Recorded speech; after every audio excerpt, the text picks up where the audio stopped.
Chris Martin here at the Winter NAMM Show in Anaheim, California, celebrating the 100th anniversary of the Martin Dreadnought guitar. Unbelievable. But let me take a moment and put into perspective why on earth did my great-grandfather call that big pear-shaped guitar the Dreadnought?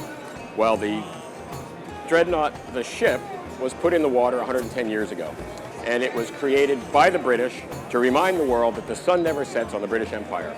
And it was a game changer. It was bigger, faster, and more powerful than any battleship ever seen on Earth prior to that point in time, at a time when there was a lot of turmoil in Europe and even in Asia. The Japanese, in fact, had built a very large, high-tech battleship to fight against the Russians for the Korean Peninsula. So the British realized that if they wanted to continue to rule the seas, they needed something significant. They put the ship in the water, it travels around the world, and everywhere it goes, people who have any interest in naval architecture and armaments are aghast. And it was the first all-big gunship. And from that point on, all battleships incorporated the technologies that were in the Dreadnought. Now, I'm not a historian, I know very little about World War I, but I'm reading a book about a fellow named Mallory. And Mr. Mallory was charged by the British with climbing Mount Everest because the British were upset that they got beat to the poles. So Mallory climbs Everest and disappears. The book I'm reading sets the stage, and the stage was such that by the early teens, the British were drawn into World War I.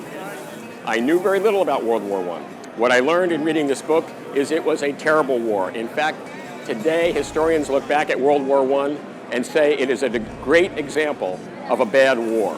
And what made it bad was the fighting was done on the ground, in trenches, along the border of Germany with Russia, Belgium, and France. So why the Dreadnought ship? What was the purpose of it? Well, they didn't know. No one knew if that fight would go out into the seas. And in fact, in 1916, there was a very decisive battle. The Germans decided to head up towards the British Isles and surprise the British with their fleet.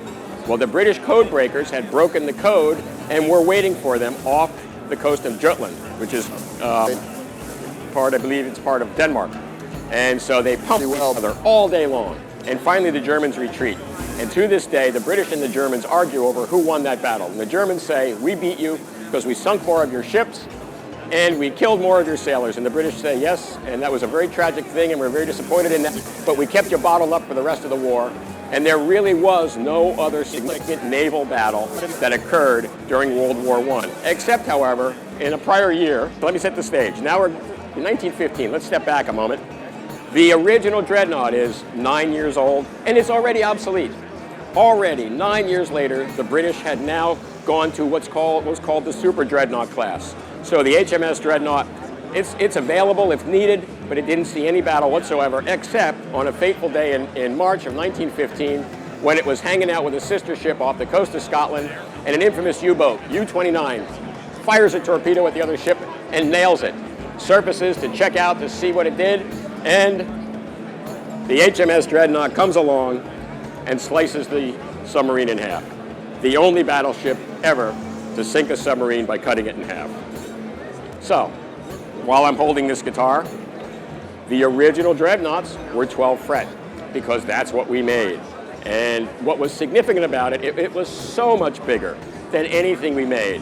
If you look at the O and the double O and the triple O, particularly the 12 frets, they got bigger in proportion. The lower bout, the upper bout, the depth, the length, but subtly, it was very gradual. In fact, I just bought at an auction an O-size guitar, and I compared it to one of the double O-size guitars, and the difference is, it's really minimal. The original Dreadnought, we believe, was an instrument that you wouldn't recognize today that was made for Hawaiian music.